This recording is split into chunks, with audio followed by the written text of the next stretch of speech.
The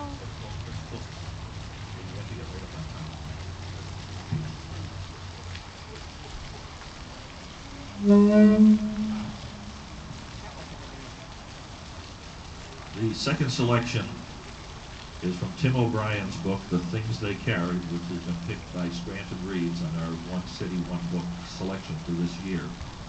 Mr. O'Brien was a Vietnam veteran. As I started reading this book, I suddenly realized that the area that he's talking about in Vietnam was not more than 5 miles from where I was stationed in Vietnam. I'm going to read just one little section here. The things that they carried is not only about the things which the soldiers carried on their possessions, but also what they held within them. And that's what this section is all about, what they held within them. They carried all the emotional baggage of men who might die: grief, terror, love, longing. These were as intangibles, but the intangibles had their own mass and specific tragedy. They had tangible weight. They carried shameful memories. They carried the common secret of cowardice, barely restrained, the instinct to run, to freeze, or hide, and in many respects, this was the heaviest burden of all, for it could never be put down. It required perfect balance and a perfect posture. They carried their reputations. They carried the soldier's greatest fear, which was the fear of blushing.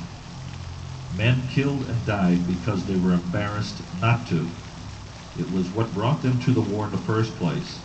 Nothing positive, no dreams of glory or honor, just to avoid the blush of dishonor. They died as not to die of embarrassment. They crawled into tunnels and walked point and advanced under fire.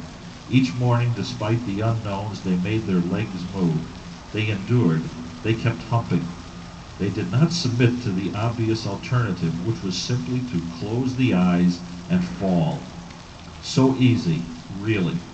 Go limp and tumble to the ground and let the muscles unwind, and not speak and not budge until your buddies picked you up and lifted you into the chopper that would roar and dip its nose and carry you off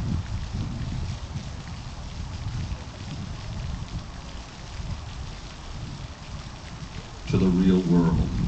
A mere matter of falling, yet no one ever fell. It was not courage exactly. The object was not valor. Rather, they were too frightened to be cowed.